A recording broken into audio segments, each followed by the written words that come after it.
prosperity for us is not necessarily, having rulership over everybody and being able to tell people what to do and what not to do. Our prosperity is more in each other, taking care of each other, being servant-like Jesus was. You find happiness in helping others. You should find happiness. You should reframe our brain and say, he who has the most toys wins is not a Christian thing.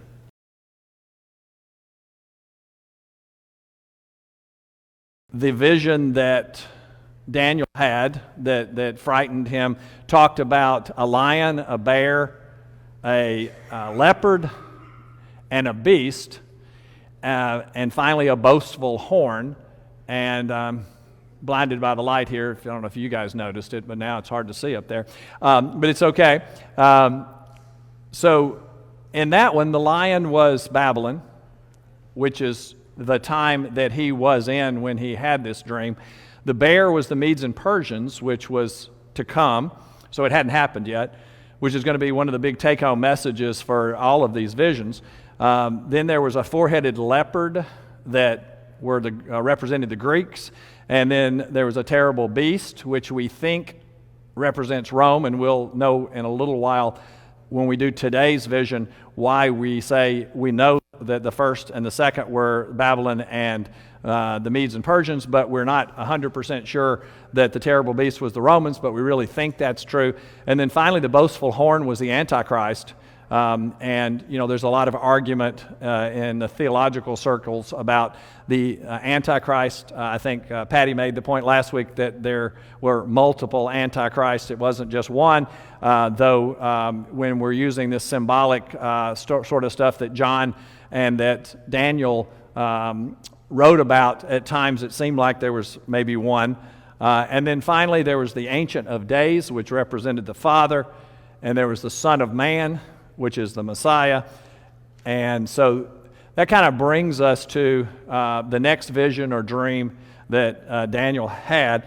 But before we do that, we'll talk briefly about, why. Because probably if there's one underlying theme to all of these that is super important, that is, sometimes we don't think about as we're reading through these stories that seem like there's something wild and crazy going on, that really what's happening is that Daniel is sitting here at this point in time in the world predicting things that were going to happen that had not happened yet, even to the point of predicting, hey Jack, welcome back, and Karen, we're so happy to have you.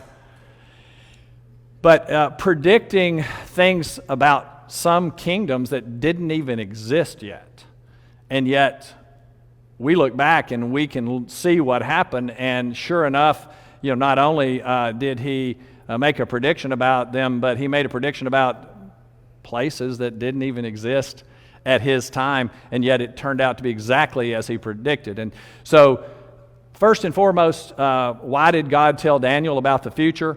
Well, he told Daniel about the future so Daniel could write about it, so we could see that God knows the future.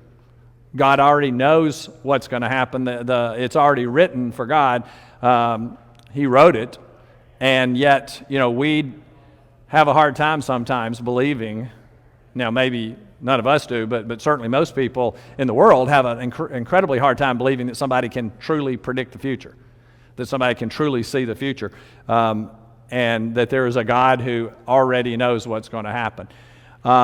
It also is there to teach us, but at the time it was done, to teach them that, we always say, I just want a miraculous thing to happen and for God to come in and take over. And, if I pray enough about something, then all of a sudden everything's going to be fixed. And everything's going to be like I want it to be.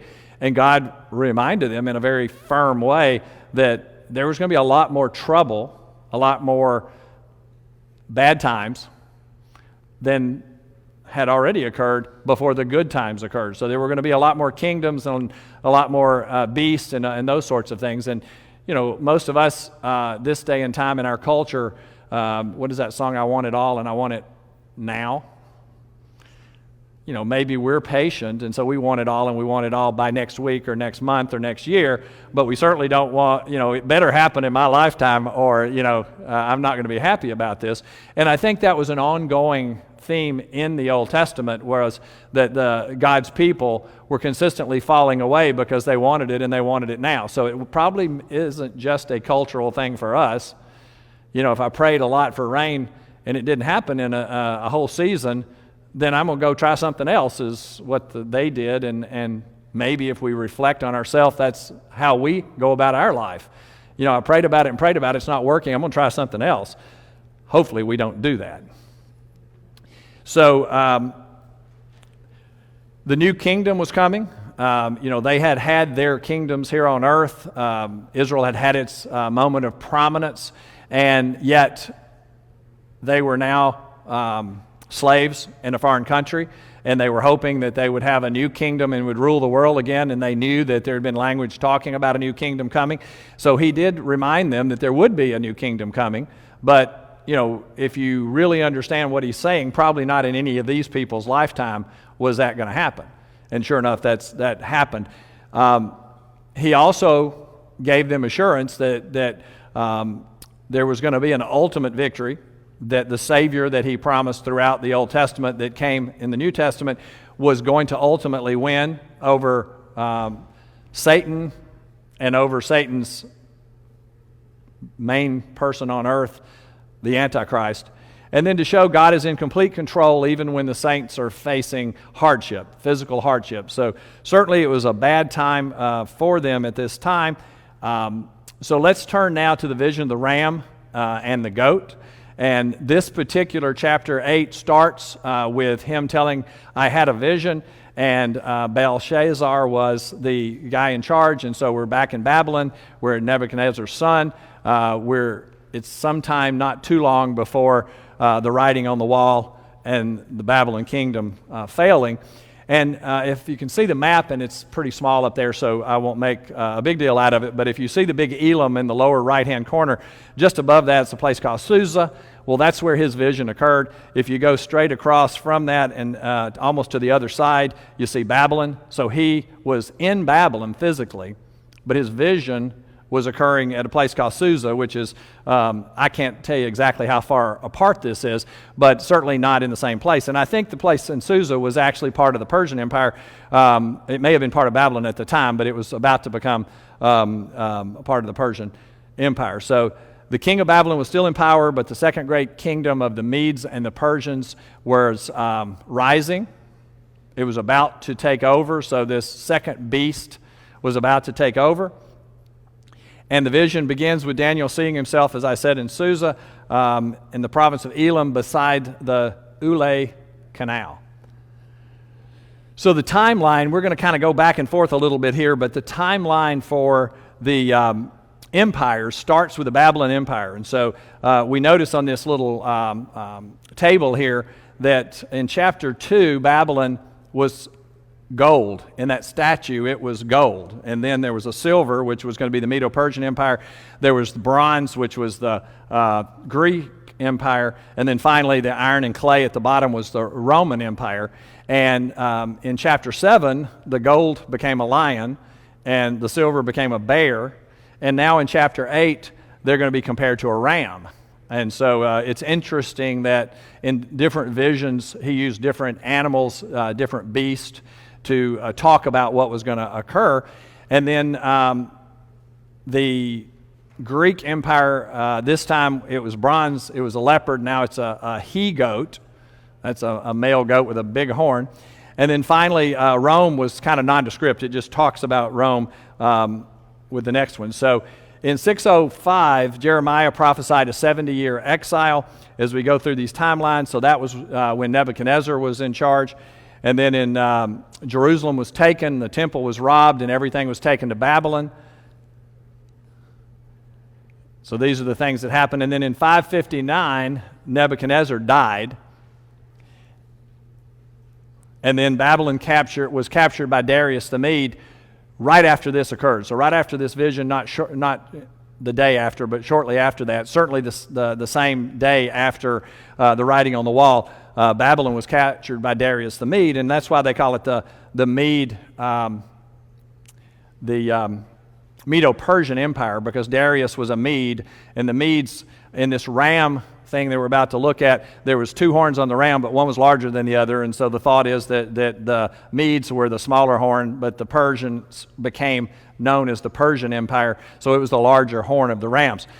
So this is a map that just kind of, if we want to put all this, where is this going on in perspective, you see Jerusalem here about halfway down, a little over halfway down just to the right, and the little dotted line is the way that they took all of the people out of Jerusalem and took them to Babylon, which is over where the star is to our right there. And then if you go just a little further over, you see Susa, where this is taking place. So let's get a little bit into the goat and the ram. So as I mentioned, there was a two-horned ram, which is what Persia is going to be, the Medo-Persian Empire. And then we mentioned before in the table, there's a goat with one large horn, and the large horn is replaced by four horns. One horn becomes great and opposes God and desecrates the temple, and we'll talk in a moment after we read what's going on, what we think that represents. Then finally the temple is restored. Jesus commands Gabriel towards the end of this, and then finally Gabriel explains what's going on. So with that, I want to do a little reading, or have someone do a little reading. Who has the microphone? John. Well, John, since you have the microphone, would you take off and start reading? Why don't you do Daniel, and let's see, 1 through at least 8.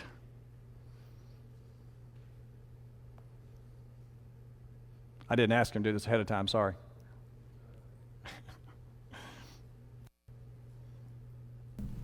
Okay, Daniel 8, first 8 verses? Yes. Okay. In the 3rd year of King Belshazzar's reign, I, Daniel, had a vision after the one that had already appeared to me. In my vision, I saw myself in the citadel of Susa, in the province of Elam. In the vision, I was beside the Ulah Canal. I looked up, and there before me was a ram with 2 horns, standing beside the canal, and the horns were long. One of the horns was longer than the other, but grew up later. I watched the ram as he charged towards the west and the north and the south. No animal could stand against him, and none could rescue from his power. He did as he pleased and became great. As I was thinking about this, suddenly a goat with a prominent horn between his eyes came from the west, crossing the whole earth without touching the ground. He came toward the 2-horned ram I had seen standing beside the canal, and charged at him in great rage. I saw him attack the ram furiously, striking the ram and shattering his 2 horns. The ram was powerless to stand against him.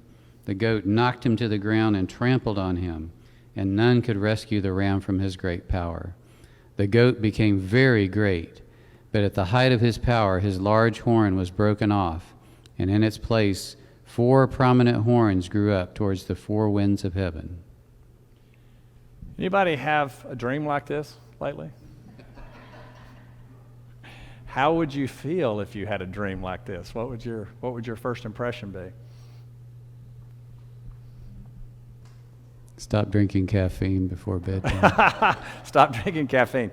Yeah, that would be a good one. You wonder if somebody spiked my dinner with some psychedelic drugs or something. You know, it would be disturbing, to say the least. And that'll be kind of the closing point. One of the closing points here is, what did Daniel do after he woke up? But we'll save that to the end. We won't flip to the back and read about what happened. But it's a pretty disturbing dream, to say the least. And I'm sure that he's wondering, what does this mean? Because, you know, he's helped interpret other people's dreams. But at this point in time, you know, he's having a dream, and he's in the middle of it. So we'll leave it at that for now. I don't know who wants to read the next part. If Eric, you got it? So start with 9, and let's read to 15.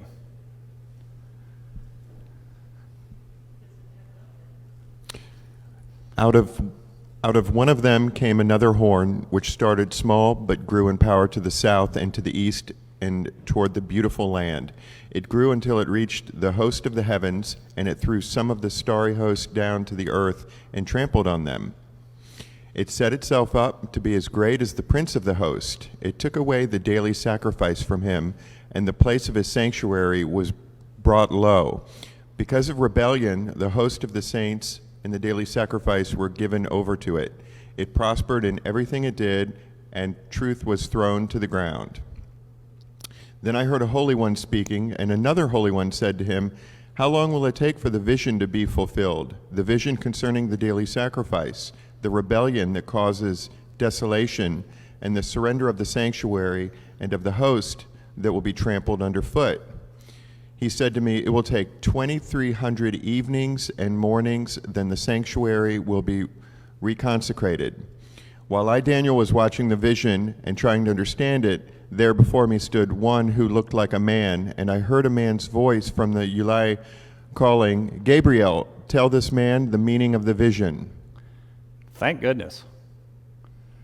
It got crazier and crazier, and then all of a sudden, in his dream, there is someone saying, "Hey, tell him what all this means. Is there not something about this that we can understand?" And, he's dreaming, but hopefully he's experienced the answers before. He's prayed and asked for an interpretation of a dream, and he got the interpretation of the dream. And once again, the same thing is going on here. Let's move to 17, I believe, and Stacy, you want to read that for us? How far? Let's go all the way to 27. As he came near the place where I was standing, I was terrified and fell prostrate. "Son of man," he said to me, "understand that the vision concerns the time of the end." While he was speaking to me, I was in a deep sleep, with my face to the ground. Then he touched me and raised me to my feet. He said, "I am going to tell you what will happen later in the time of wrath, because the vision concerns the appointed time of the end. The two-horned ram that you saw represents the kings of Media and Persia. The shaggy goat is the king of Greece, and the large horn between his eyes is the first king. The four horns that replace the one that was broken off represents four kingdoms that will emerge from his nation, but will not have the same power. In the latter part of their reign, when rebels have become completely wicked, a stern-faced king, a master of intrigue, will arise. He will become very strong, but not by his own power. He will cause astounding devastation and will succeed in whatever he does. He will destroy the mighty men of the holy people. He will cause deceit to prosper, and he will consider himself superior. When they feel secure, he will destroy many and take his stand against the Prince of Princes. Yet he will be destroyed, but not by human power. The vision of the evenings and the mornings that has been given to you is true, but seal up the vision, for it concerns the distant future. I, Daniel, was exhausted and lay still for several days. Then I got up and went about the king's business. I was appalled by the vision. It was beyond understanding. So he got the explanation, but what was his response to that explanation? Still didn't understand it. He was appalled. In another place it says he was sick, and in one of his visions he laid for 3 days, I think, and then once he got to feeling better, he got up and went back to work. And, even though he was in a position of power, he went back to work as a slave because he was still a slave in a foreign country, praying all the time for the restoration of the kingdom, praying all the time for them being able to be their own kingdom with their own power. And, it certainly was appalling to him to see potentially that things weren't going to be going as he had hoped they were going to go. But at the end of the day, being excited by the idea that there is a good ending to this story. There's just a lot of trouble, a lot of problems that are going to happen. But, one could argue if all you saw was, these animals doing what these animals were doing, that, oh, you're just telling me that somebody's, it's like telling a fortune, somebody tells you what's going to happen, and, well, they tell you general things that are going to happen because then they can say, see, he specifically tells Daniel it's going to be the Medes and Persians, it's going to be the Greeks. The Medes and Persians, might be, someone could argue that he knew that was about that. But Persia was in charge for a long time, we'll see in a minute. And then the Greeks were way over and irrelevant to where he was and what was going on at this time. And yet they overran this mighty Persian Empire, which overran where he is, the mighty Babylon. So we'll just review real quick. We just read it, but we'll review here. And if you're filling out your paper, some of these things need to be filled out for those who want to do that. So we've got a picture here of a ram and then a big goat. So the Medes and Persians was the two-horned ram, which first swept the whole area. Was the growing power of Persia. So I said there was the Medes and the Persians, but really the Persians were the real power. So they took everything over. And then, charging to the west, the north, and the south, the Persian Empire expanded and expanded in all directions and seemed to be a power that was going to take place for a long time. But then the goat with one horn, so this is, we'll know in a minute more specifically, the one-horn goat versus the four horns that grew when the one horn left. But the goat with one horn was the Greeks. It came from the west. And according to the way people study military, they will tell you that it was one of the fastest campaigns ever in military history. And Alexander the Great, we'll get to that in a minute, but Alexander the Great started and just crushed the Persian Empire and crushed the known world that he knew at the time from the west to the east, taking over all of this area. So the first king was Alexander the Great, and why did it break into four? He crossed the earth without touching the ground, the speed at which Alexander conquered. At the height of his power, at 32 years of age, he died. He pushed and took over, but no one would have guessed that he was going to die, so there was no apparent successor. The Greeks were left with owning pretty much the known world at the time with nobody in charge. Well, the way they handled that is they broke it up into four different kings over four different areas of the Greek Empire. Now, think about that. We're seeing this vision here, hundreds and hundreds of years earlier, and he's not only predicting that the Greeks would overthrow the Persians, which hadn't even taken over yet, but there would be one big one who took over everything of the Greeks, and then that one would leave, and there would be four. Now, how would he have possibly had any idea that was going to happen? Unless the person that knew what was going to happen had planned it all in the first place, tells him about it. Very interesting stuff. And then the four that are up here, the four provinces, the four successor kings, we'll talk about in a minute who the four were, but we think that the master of intrigue that he talks about towards the end of the chapter became Antiochus Epiphanes in the near term, but you can both see this as this terrible Greek ruler, but you can also see it as the Antichrist ultimately in later times, near the end of all times as well. It also mentioned that they would take over the beautiful land, and the beautiful land is Israel. So that's where all of this really horrible stuff that appalled him occurred. And the starry host, which part of them were taken over and killed, were the people of God. The prince of hosts is God, at least one of the Godhead, Father or Son.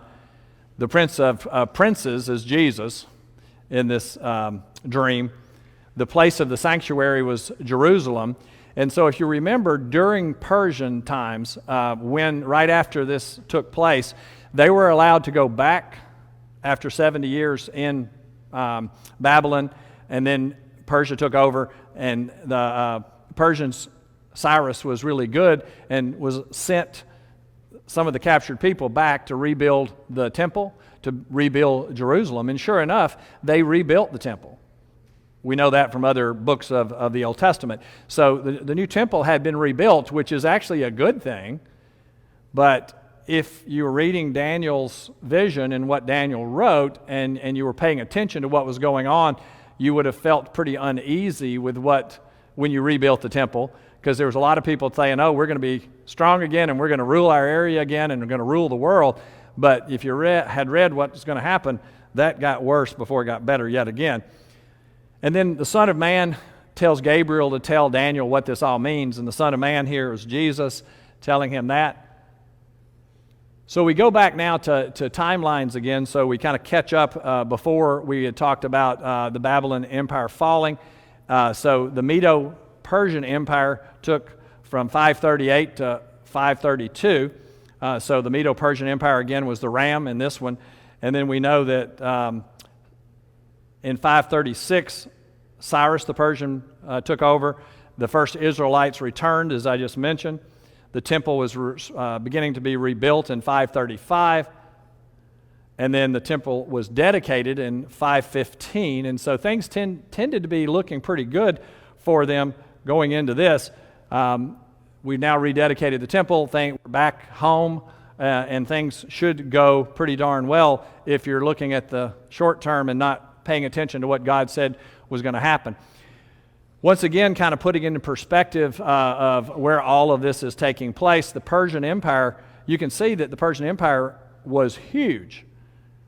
When we were looking earlier, we see on this map, kind of right dead center, almost in the middle, is where all of this stuff was taking place, Susa, Babylon, where he's talking about this. And you can see that all the way over into India, current-day India, and all the way over to Egypt and up almost to Greece, the Persians took over most of the known world at that time. And then we have the he-goat, or the leopard, the Greeks, including their 4 divisions. And so we're continuing to kind of take this down the line. That occurred from 331 BC to 146 BC. Alexander the Great defeated the Persians in 331.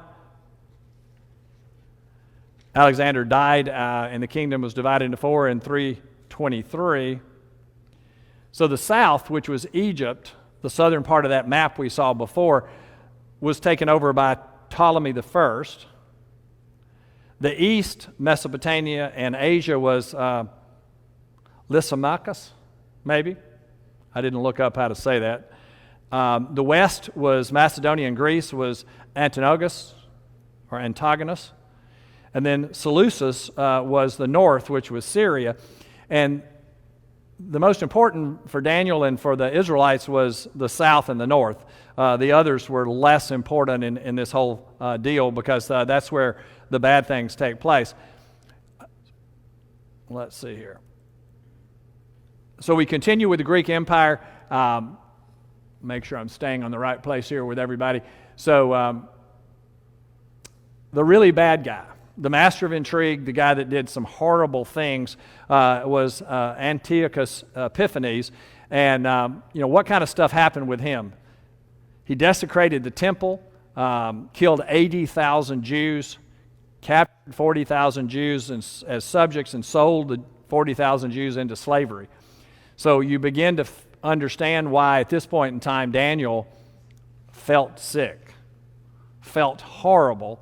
Because now, if we were all having a vision like that and we said, things are going to be good, and then we started seeing visions of our friends that are sitting around us here being slaughtered, being captured and sold, and it got worse.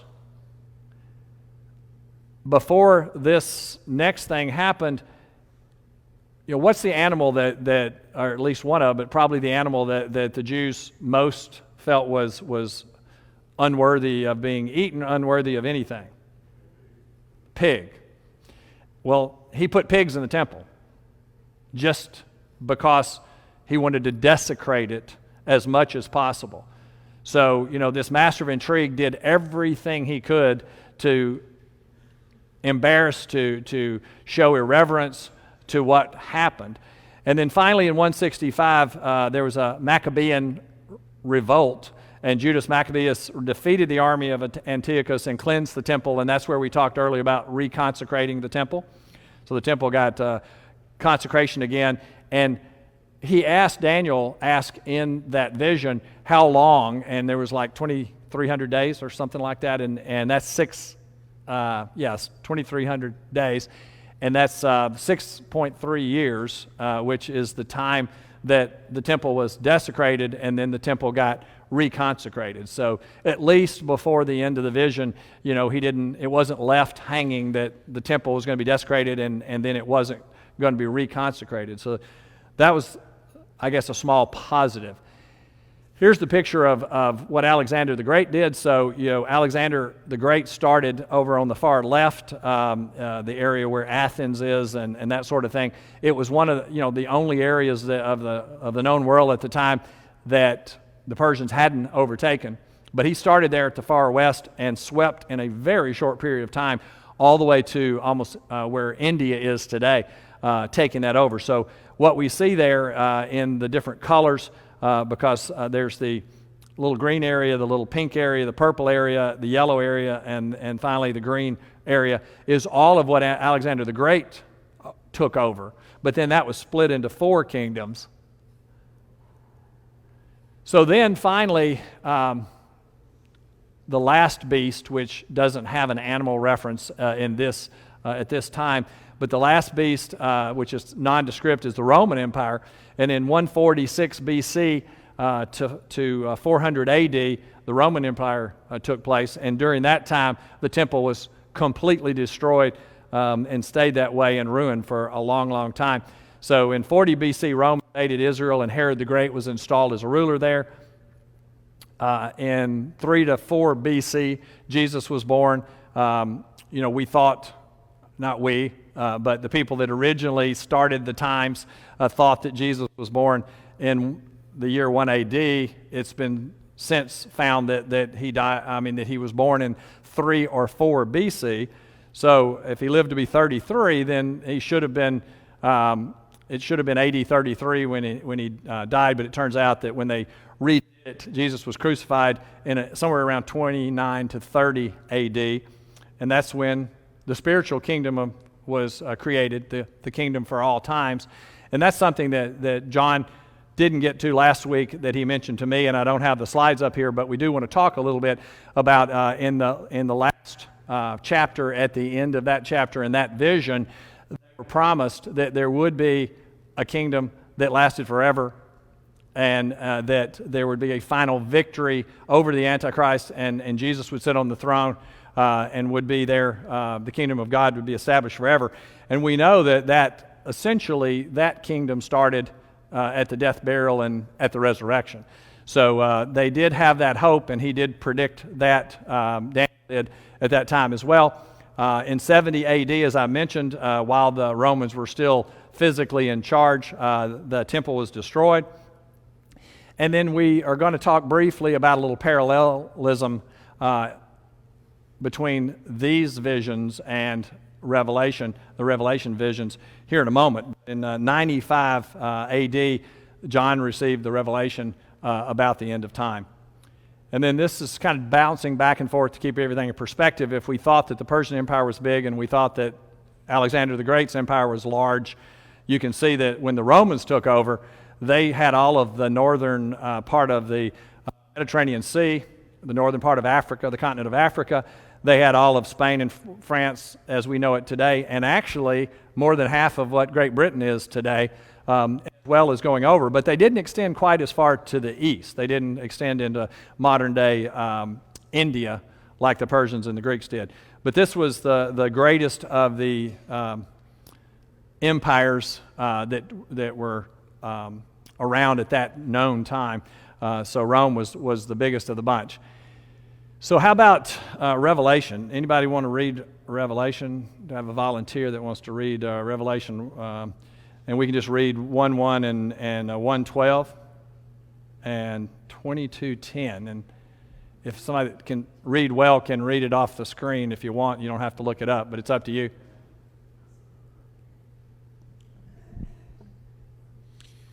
The revelation of Jesus Christ, which God gave him to show his servants what must soon take place.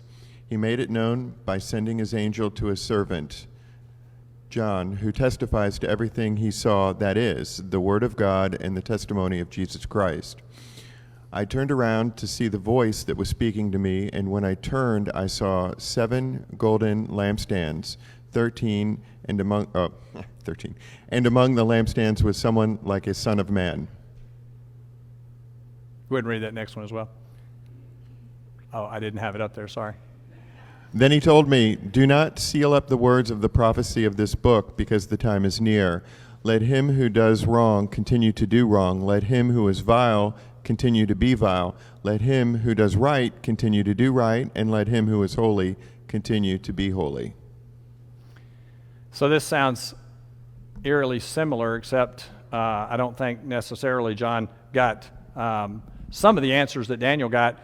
And what I mean by that is, let me tell you what that means. When Jesus was telling parables to his disciples, oftentimes nobody understood what he was saying well, and so he would, when he was aside with his disciples, they'd say, "What did that mean?" And he'd explain it to them. And in a similar fashion, God explained to Daniel most of what he told him. I think one of the things that's a little challenging for all of us when we read Revelation is that there's a lot of stuff there that is as fascinating and disturbing as what Daniel was seeing, but there's not necessarily, John didn't get specific answers. Well, this beast is this kingdom, and that beast is that kingdom, and but there is a common thread that the end is going to end up as the end was predicted to end up. It's just that it gives us more stuff to discuss, and theologians argue over what some of Revelation means. John, can you read the screen okay? Or let me go back here real quick. Let's read Revelation 13, 1b, and Revelation 13:5. Okay. "And I saw a beast coming out of the sea. He had 10 horns and 7 heads, with 10 crowns on his horns. On each head he had a blasphemous name. The beast I saw resembled a leopard, but had feet like those of a bear, and a mouth like that of a lion. The dragon gave the beast his power, and his throne and great authority. One of the heads of the beast seemed to have had a fatal wound, but the fatal wound had been healed. The whole world was astonished and followed the beast.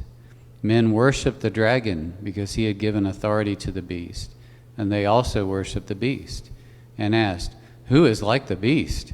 Who can make war against him?' The beast was given a mouth to utter proud words and blasphemies, and to exercise his authority for 42 months. He opened his mouth to blaspheme God, and to slander his name and his dwelling place and those who live in heaven. He was given power to make war against the saints and to conquer them. And he was given authority over every tribe, people, language, and nation. All inhabitants of the earth will worship the beast, all whose names have not been written in the book of life belonging to the Lamb that was slain from the creation of the world." So some very similar references with respect to beast and things like that. And when John was having his vision, he was probably very familiar with Daniel's visions and other visions, and so there's a lot of similarities there. But certainly there's some timelines there too that are, it's hard for us to line up with, these things are about to happen. These things are going to happen shortly. So it's interesting stuff in Revelation, and there are some definite similarities, but there's probably more questions in some respects than answers to the details of that. John, do you have any thoughts on the Revelation parallels? Me? Yeah, since I got some of these slides from you, I just thought I might have missed something that was there in that slide deck about Revelation. Well, I think that there's definitely parallels that God obviously is trying to tell us that there's going to be things that are not so good coming up, And so in Revelation, there's this talk about how Satan is actually going to have a time of victory. He's going to be able to do whatever he wants to do and defeat the people of God. Just like the Medes and the Persians, just like the Romans and the Greeks, they're all opposing God's people and killing them. And so, there's a parallel there with Satan destroying and ruling, and everybody's going to follow this beast, and everybody's going to follow Satan, as we just read in Revelation, and it's going to seem like there's no hope. But we do have hope. And that is absolutely true, and I'm sure most of you heard of the idea of the prosperity gospel. That so many of those out in Christendom today are, if you'll just do the right thing and follow God, everything good's going to happen. And if something bad happens, it's because of what you did. But if you'll just be stronger in your faith and stronger in your everything, then everything good is going to happen. And that it leads to a lot of people that will initially join in for the winning team, and then will fall away, because we should be teaching them balance. We should be teaching them that we win in the end.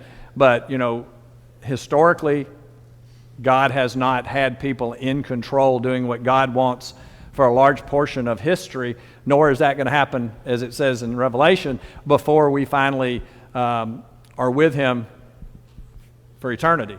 So preaching that prosperity gospel is not a good idea, unless you balance that with the idea that, Jesus' kingdom is not the kind of kingdom that they were expecting and not the kind that humans expected. And likewise, prosperity for us is not necessarily having rulership over everybody and being able to tell people what to do and what not to do. Our prosperity is more in each other, taking care of each other, being servant-like Jesus was.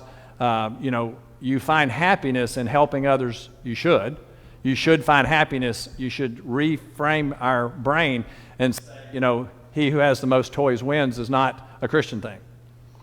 He who has the greatest opportunities to face peril, he has the greatest opportunities to help each other. That's how you're happy.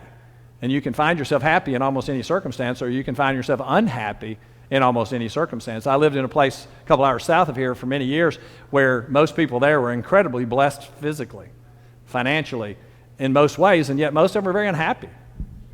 Because what made them happy was not what ultimately makes you happy in the short run. And what should make you happy, they were not interested in. So I think we're getting very close to the end here. In fact, I think we are, but I'm just going to kind of go over the key points at the end. The one who opposes God's people is powerful, so we need to remember that. Powered by Satan. He blasphemes God and deceives the people to follow and worship Him. He has the power to kill the saints, and he will kill the physical body. We're going to jump past that question. He will be defeated by God at the proper time. And why did this all occur in the first place, this vision? Why did God tell Daniel all about this? Because this is the third time that God has told Daniel the prophecy of the four kingdoms and the coming of the kingdom of God.